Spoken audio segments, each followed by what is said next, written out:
নমস্কার দর্শক বন্ধুরা, ইমেজ বেঙ্গল হেলথ কেয়ার অনুষ্ঠানে আপনাদের সকলকে স্বাগত। আমরা জানি যে বিশেষত কোভিডের পর থেকে ফুসফুসের নানা ধরনের অসুখ বাড়ছে এবং ফুসফুসের এই যে অসুখগুলো, সেই অসুখগুলোর যে লক্ষণ বা উপসর্গ সেটাও কিন্তু ভিন্ন ভিন্ন হয়ে উঠছে। আমরা একটা প্রচলিত অসুখের কথা অনেকেই জানি এবং অনেক দিন ধরে শুনে আসছি, সেটি হচ্ছে হাঁপানি বা অ্যাस्थমা। এই হাঁপানি বা অ্যাस्थমা একটা সময় বেশিরভাগ ক্ষেত্রে নির্দিষ্ট কিছু মানুষজনের মধ্যে দেখা যেত, কিন্তু কোভিড পরবর্তী সময়ে বাচ্চাদের এবং তার পাশাপাশি বিভিন্ন এজ গ্রুপের মধ্যে দেখা যাচ্ছে। এবং বিশেষত যেটা সবথেকে গুরুত্বপূর্ণ, যে কিছু কিছু বিশেষ লক্ষণ নিয়ে তারা যখন যাচ্ছেন ফুসফুসের সমস্যা নিয়ে, তখন কিন্তু ডাক্তারবাবুরা চিহ্নিতকরণ করছেন যে এই অসুখটা হচ্ছে অ্যাस्थমা বা হাঁপানি। তাহলে কি অ্যাস্থমা বা হাঁপানি তার চরিত্র বদল করলো, না আরও অনেক বৃহত্তর লক্ষণ নিয়ে সংযুক্ত হলো? সেইটা কিন্তু আমাদের ভীষণভাবে জানতে হবে এবং জানা জরুরি। আর সেই জন্যই আজকে আমি এসে উপস্থিত হয়েছি উডল্যান্ডস মাল্টি স্পেশালিটি হসপিটালে। আমরা আমাদের মধ্যে পেয়েছি কনসালটেন্ট পালমোনোলজিস্ট ডক্টর সন্দীপ মণ্ডলকে। স্যার, প্রথমেই আপনাকে আমাদের ইমেজ বেঙ্গলে স্বাগত। ধন্যবাদ।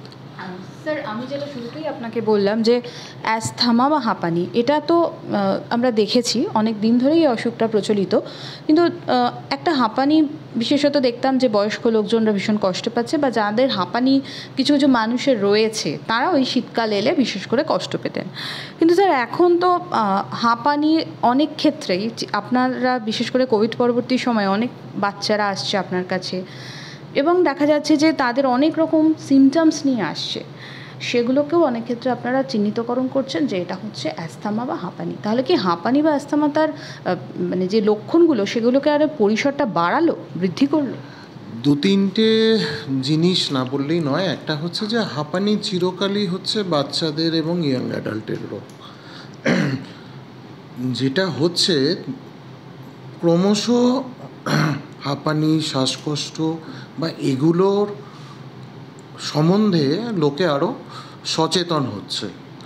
সচেতনতা একটা ডেফিনেটলি কারণ, যেখানে ডায়াগনোসিস বেশি হচ্ছে।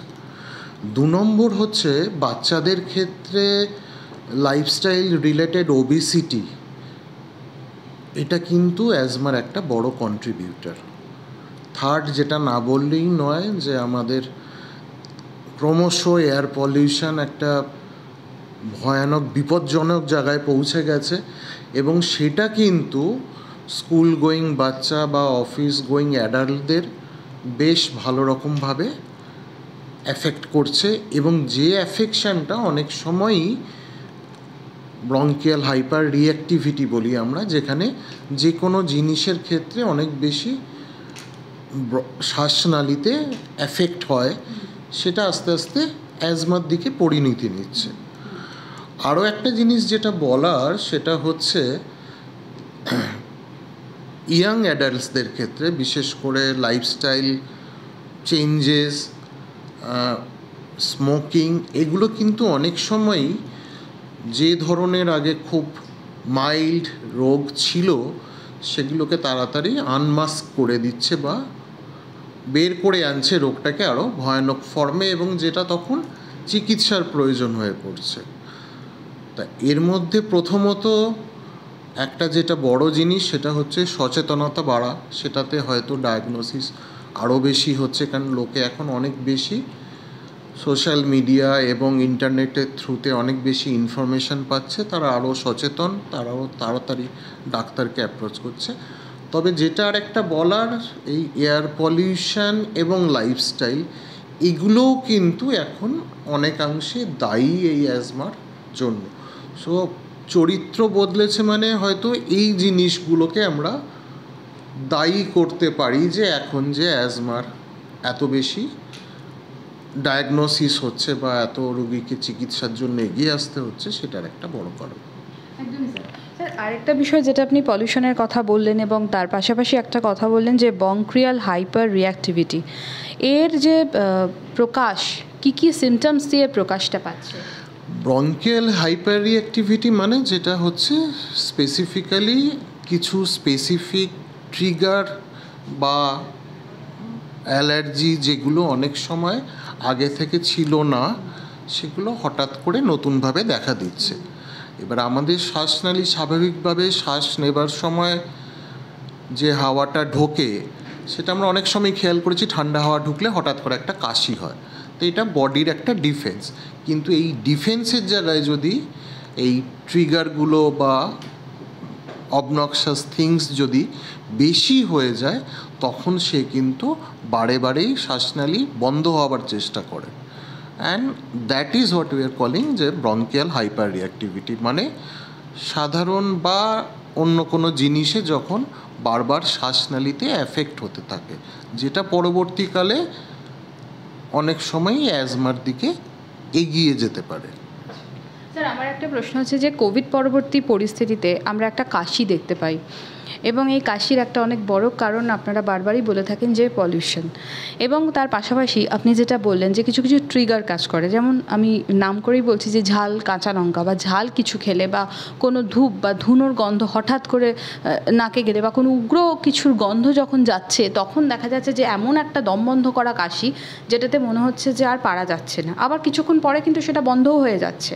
তো স্যার, এই যে সিচুয়েশনটা, তাহলে কি আপনি বলবেন যে এটা অ্যাজমার দিকেই যাচ্ছে? সবার ক্ষেত্রে নয়, কিন্তু এই স্পেসিফিক যে টার্মসগুলো ব্যবহার করলে লঙ্কা, ধূপ বা স্ট্রং গন্ধ, এগুলো কিন্তু আমরা ট্রিগার হিসেবে ধরি। এবং যদি এই ঘটনাটা কারোর ক্ষেত্রে রেগুলার বেসিসে হতে থাকে এবং ক্রমশ বাড়তে থাকে, তার ক্ষেত্রে অ্যাজমার সম্ভাবনা ডেফিনেটলি বাড়ে। তাহলে স্যার, আমরা সরাসরি এবার একটু রোগ নির্ধারণের প্রসঙ্গে যাচ্ছি, কারণ আমরা প্রচলিত যে হাঁপানির ধ্যান ধারণা, সেখান থেকে দেখছি যখন যে আরেকটু বৃহত্তর ক্ষেত্রে হাঁপানি সম্প্রসারিত হয়েছে। তো আমরা এবার একটু রোগ নির্ধারণ, মানে কোন কোন রোগগুলোকে বা কোন কোন সিমটমসগুলোকে দেখলে আরও বেশি মানুষ সতর্ক হবে? প্রথমত, হাঁপানি বা অ্যাজমার ডায়াগনোসিসের মূল অংশ হচ্ছে যেখানে বারবার ঠান্ডা লাগছে এবং ঠান্ডা বুকে বসে থাকছে, সহজে যেতে চাইছে না, যেখানে একটা অ্যালার্জির সাথে অ্যাসোসিয়েশন আছে এবং কোল্ড এক্সপোজার হলেই সেখানে একটা বেশ ভালো রকম ঠান্ডা লাগছে, যারা বারে বারে অ্যান্টিবায়োটিক ব্যবহার করছেন, যদি সেই রকম ক্ষেত্রে পরিবারেরও কারো থাকে এবং একই পরিবারে অনেকের হচ্ছে, সেটার একটা স্ট্রং অ্যাসোসিয়েশন যে এই ধরনের সিমটমসগুলো যদি বারবার ফিরে আসে, যে বারবার ঠান্ডা লাগছে, বারবার ঠান্ডা বুকে বসে যাচ্ছে, সহজে ঠান্ডা যেতে চাইছে না, এবং যখন ঠান্ডা লাগছে তখন একটু পরিশ্রম করতে গেলে শ্বাসকষ্ট হচ্ছে বা খুব বাজে ধরনের কাশি হচ্ছে, সেগুলো কিন্তু অ্যাজমার সম্বন্ধে আমাদের একটা নির্দেশিকা দেয়। তাহলে স্যার, আমাদের কি কি পরীক্ষা বা কোন কোন মানে রোগ নির্ধারণের পরীক্ষা করা দরকার? পরীক্ষার মধ্যে অ্যাজমার পরীক্ষায় এখনও পর্যন্ত আমাদের যেটা প্রধান পরীক্ষা, সেটাকে আমরা বলি লাং ফাংশন টেস্ট বা স্পাইরোমেট্রিক। সেই পরীক্ষাটাই ম্যাক্সিমাম ক্ষেত্রে অ্যাজমা রোগ নির্ধারণে সাহায্য করে, এবং তার সাথে এই বিভিন্ন ধরনের কমপ্লেনগুলো যদি সেখানে অ্যাসোসিয়েশন থাকে। এছাড়া কিছু কিছু পরীক্ষা থাকে, যেমন বুকের এক্স রে, সাইনাসের এক্স রে, অ্যালার্জির টেস্ট, এগুলো অনেক সময় দেখে নিতে হয়, যেখানে আমাদের মনে হচ্ছে যে এগুলো এই রোগের ক্ষেত্রে রোগ নির্ধারণে আরও সাহায্য করবে। তাহলে হাঁপানির যে চিকিৎসা, আমি চিকিৎসার প্রসঙ্গে একটু আপনার কাছে আসবো। চিকিৎসা তাহলে আপনারা কিভাবে শুরু করে থাকেন যখন কনফার্ম হয়ে যাচ্ছেন যে আছে? হাঁপানির চিকিৎসার মূল স্তম্ভ বা পিলার হচ্ছে ইনহেলার। ইনহেলার এখন বিভিন্ন কম্বিনেশনে পাওয়া যায়, বিভিন্ন ড্রাগ কম্বিনেশনে। তা যার ক্ষেত্রে যেটা প্রয়োজন হবে তার ক্ষেত্রে আমরা সেই ইনহেলার ব্যবহার করি। তার সাথে অ্যাডিশনালি কারো কারো ক্ষেত্রে যদি স্পেসিফিক বা নন স্পেসিফিক অ্যালার্জি থাকে, অনেক সময় আমরা ওরাল অ্যালার্জির ওষুধও ব্যবহার করি। কিন্তু এই ইনহেলার অ্যাজমার ক্ষেত্রে একটা বিশাল ভূমিকা নিয়েছে। তার একটা বড় কারণ হচ্ছে ইনহেলার নিয়ে আগে অনেক রকমের ভুল ধারণা বা মিথ ছিল, কিন্তু যেটা মনে রাখতে হবে, ইনহেলারে যে ওষুধ থাকে সমপরিমাণ ওষুধ আমাকে লাংসে পৌঁছাতে গেলে মুখে তার 400 গুণ ওষুধ খেতে হবে, এবং যেই 400 গুণ ওষুধের অনেকটা অংশ কিন্তু শরীরের অন্যান্য অঙ্গেও পৌঁছাবে এবং তাদের ক্ষেত্রে ক্ষতি করবে। সো ইনহেলার লাংসের জন্য ভীষণ রকম স্পেসিফিক লোকাল একটা থেরাপি, যেটা শুধুমাত্র স্পেসিফিক চিকিৎসার জন্যই ব্যবহৃত হয়। ইনহেলার অনেকে মনে করেন ইনহেলারে তো আমার তাহলে একটা নির্ভরশীলতা হয়ে যাবে। মনে রাখতে হবে আপনার রোগের প্রয়োজন অনুযায়ী ইনহেলার দেওয়া হয়। ইনহেলার আপনার কোনো অ্যাডিকশান বা নির্ভরশীলতার সম্ভাবনা থাকে না। স্যার, এই যে আপনি বললেন যে হাঁপানির চিকিৎসায় সব থেকে যেটা ভালো ওষুধ সেটা হচ্ছে ইনহেলার, যখন রোগটা নিয়ন্ত্রণে চলে এলো তাহলে কি এই ব্যাপারটা কন্টিনিউ করতে হবে, না আপনারা এগুলোর প্রত্যেকটার ব্যাপারে স্পেসিফিক গাইডলাইন্স আছে, নিয়ম আছে।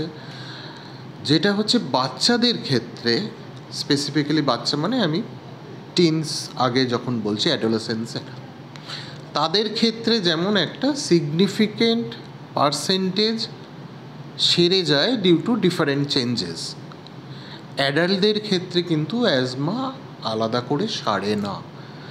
কিন্তু এই যে বাদবাকি যেগুলো আমি রোগের সাথে আগে উল্লেখ করেছিলাম, lifestyle modification and all this things also contribute.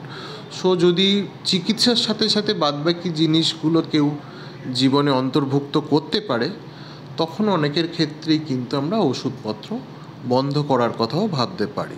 কিন্তু এগুলো একটা স্পেসিফিক গাইডলাইন্স আছে, যেখানে রুগীর ক্ষেত্রে যদি এতদিন সিমটমস না থাকে চিকিৎসা করে, তার পরবর্তীকালেই আমরা তখন ওষুধ কমানো বা বন্ধ করার কথা ভাবতে পারি। স্যার, আরেকটা বিষয় যে হাঁপানি যারা রোগী তাদের এই যে মানে কষ্ট আটকাতে বা তাদের যাতে নিজেরা আরও ভালো প্রতিরোধ গড়ে তুলতে পারে, তাদের কি করণীয়, এবং পাশাপাশি যারা হাঁপানিতে আক্রান্ত হননি বা অ্যাস্থমা যাদের হয়নি তাদের ফুসফুসের যত্নের জন্য কি করণীয়? ফুসফুসের যত্নের এখন একটা বড় পার্ট যেটা হচ্ছে যে পলিউশনকে অ্যাভয়েড করা। যদি খুব ট্রাফিক ভিড় অংশে যদি থাকা হয় তাহলে সেখানে মাস্ক ব্যবহার করা, বা সারাদিন অনেকক্ষণ যদি আউটডোরে থাকতে হয় তাহলে মাস্ক ব্যবহার করা, ইনডোরে পলিউশনের পার্টগুলোতে খেয়াল রাখা। এবং অ্যাজমা রুগীদের ক্ষেত্রে স্পেসিফিক্যালি আমরা যেটা বলি, দুটো জিনিস আছে। একটা হচ্ছে বাড়িতে যে ধুলো, তার মধ্যে ডাস্ট মাইট বলে এক ধরনের পোকা হয়, সেটা খুব বেশি রকম অ্যালার্জিক অ্যাজমা রুগীদের জন্য। তো সেখানে বাড়িতে মোটা পর্দা, চাদর এগুলোর সম্বন্ধে সাবধান হওয়া বা পরিষ্কার রাখা। আরেকটা হচ্ছে ইনডোর স্মোকস, ধূপ, mosquito repellent, second hand cigarette smoke, এগুলো সম্বন্ধে সাবধান হওয়া। এইগুলো সম্বন্ধে খেয়াল রাখতে পারলে যারা খুব মাইল্ড অ্যাজমা বা আনমাস্কড অ্যাজমা আমি যাদের বলছি, তাদের কিন্তু অনেক সময় ওষুধপত্র নেবার দরকার হবে না। আর কমন পিপল যাদের কোনো রোগ নেই, তাদের ক্ষেত্রে lifestyle and avoiding pollution, healthy nutritious diet, all these helps in the maintenance of lung hygiene. আচ্ছা, আরেকটা বিষয় হচ্ছে যে লোম, যাদের পেট আছে বা পাখি পোষার অভ্যাস আছে, তাদের কি এইখান থেকে দূরে থাকতে হবে? দেখুন, ইউজুয়ালি যেটা হচ্ছে যে পেটের সাথে কিন্তু অ্যাজমার একটা স্পেসিফিক রিলেশন আছে, এবং তারও একটা ওই বড় অংশ হচ্ছে যে ডগ এবং ক্যাট, এদের ক্ষেত্রে কিন্তু ওই কিছু জিনিস আলাদা ধরনের কিছু ডাস্ট মাইট এবং মাইটস, মানে আমরা ছোট পোকা বলি, সেগুলো হয়, সেগুলো কিন্তু হাইলি অ্যালার্জেনিক। এবার সেইগুলো অনেক সময় কিন্তু অ্যাজমা রুগীদের ক্ষেত্রে প্রবলেম ক্রিয়েট করে। তবে যেহেতু পেট একটা ভীষণ প্রিয় জিনিস অনেকের ক্ষেত্রে, তাদের তো সবসময় এটা ডিসঅ্যাসোসিয়েট করা যায় না। তবু আমরা যেটা বলি, যদি সেরকম সিচুয়েশান হয়, খুব সিভিয়ার অ্যাজমা বা যার অ্যাজমা কন্ট্রোল হচ্ছে না, তার ক্ষেত্রে ওই ডিসঅ্যাসোসিয়েশনটা ঘটাতেই হয়। কিন্তু যাদের মোটামুটি কন্ট্রোলড আছে, তাদের আমরা বলি যে পেটের এরিয়া এবং আপনার শোবার বা বেশিক্ষণ থাকার এরিয়াটা কিপ ইট সেপারেট। লাস্টলি হচ্ছে যে জটিলতা, মানে অ্যাজমার জটিলতাটা কি হতে পারে যদি সেটা দীর্ঘদিন ধরে চিকিৎসার মধ্যে না হয়? অ্যাজমার জটিলতা হচ্ছে অ্যাজমা অনেক সময় ক্রনিক্যালি যদি কন্ট্রোল না হয় তখন আর একটা টার্ম আছে যেটাকে আমরা বলি সিওপিডি। সিওপিডি একটা ক্রনিক রোগ যেটাতে অনেক সময় অ্যাজমা চিকিৎসা না হলে সিওপিডির দিকে টার্ন নিতে পারে। সেখানে তখন আর চিকিৎসায় অত ভালো ফল পাওয়ার সম্ভাবনা কমে যায়। 2 নম্বর হচ্ছে অ্যাজমা কন্ট্রোল না হলে অনেক সময় যে কোনো অ্যাটাক হতে পারে এই বিভিন্ন ট্রিগার বা অ্যালার্জেন থেকে, এবং সেখানে কিন্তু হসপিটালাইজেশনেরও প্রয়োজন হতে পারে। আরেকটা খুব কমনলি যেটা হয়, যেহেতু আমি বললাম স্কুল গোয়িং বাচ্চাদের ক্ষেত্রে এবং অফিস গোয়ার্সদের জন্য, একটা হচ্ছে স্কুল মিসড আর একটা হচ্ছে মিসড অফিস, মানে ওয়ার্কিং আওয়ার্স বা এডুকেশনাল টাইম যেটা, সেটা অনেক সময় কিন্তু রোগ বাড়লে তখন মিস হয়। তো সেটা একটা কিন্তু সিগনিফিকেন্ট লস। ঘুমের প্রয়োজন, ঘুমের সাথে আলাদা করে সম্পর্ক নেই, কিন্তু অ্যাজমাতে ঘুমের সম্পর্ক একটাই, যেটা হচ্ছে যে অনেক সময় যাদের বেশি সিমটমস হয় তাদের ঘুমের ডিস্টারবেন্স হয়। আদারওয়াইজ ভালোভাবে ঘুমালে অ্যাজমা কম হবে বা এরকম কিছু অ্যাসোসিয়েশন নেই, কিন্তু বেশি রোগ যাদের তাদের একটা ঘুম ডিস্টারবেন্স হয় কাশি এবং শ্বাসকষ্টের জন্য। 3টে খাবারের নাম বলবো। একটা হচ্ছে ডিম, চিংড়ি মাছ এবং কাঁকড়া। প্রচলিত ধারণায় অ্যাজমা রোগীদের এই খাবারগুলো এড়িয়ে চলতে হবে, এটা কতটা সঠিক বা সঠিক নয়? আমার বহু রুগী এই ধারণা নিয়ে এসছিল, আমি তাদের কিন্তু আবার ডিম, চিংড়ি মাছ, কাঁকড়া, যার যেটাতে কোনো দিন অ্যালার্জি নেই বা স্ট্রং অ্যালার্জির কোনো ইনসিডেন্স নেই বা রিপোর্টেও নেই, তাদের ক্ষেত্রে ম্যান্ডেটরি নয় যে এগুলোতে অ্যালার্জি হবে। আমার বহু রুগী ডিম আবার স্টার্ট করেছে এবং তারা দিব্যি ভালো আছে চিকিৎসা করে। লাস্ট আমার একটা যেটা প্রশ্ন আপনার কাছে, যেহেতু অ্যাজমার পরিধিটা বেড়েছে, আমরা অনেক সময় সিমটম বুঝতে পারছি না, হয়তো শ্বাসকষ্ট সেভাবে হচ্ছে না বা অন্যান্য যে সিমটমস সেগুলো দেখা যাচ্ছে না, কোন কোন লক্ষণগুলো দেখলে আমার দর্শক বন্ধুদের আপনি সতর্ক করবেন যে অবশ্যই তাদের এবার ডাক্তারবাবুর কাছে যাওয়া দরকার? 3টে কথা, যেটা হচ্ছে যদি বছরে আপনার 3-4 বার বিশেষ করে সিজন চেঞ্জের সময় ঠান্ডা লাগার ঘটনা ঘটে, যদি আপনার ঠান্ডা লাগা 2 সপ্তাহ বা তার বেশি সময় ধরে বুকে বসে থাকে, এবং তৃতীয় হচ্ছে ঠান্ডা লাগার সাথে যদি আপনার একটু শ্বাসকষ্টের বোধ হয়, তাহলে অবশ্যই অ্যাজমার জন্য আপনি আপনার ডাক্তারের সাথে পরামর্শ করুন। অনেক ধন্যবাদ ডাক্তারবাবু, আমরা খুব সুন্দর আলোচনার মধ্যে দিয়ে একটা তথ্য পেলাম।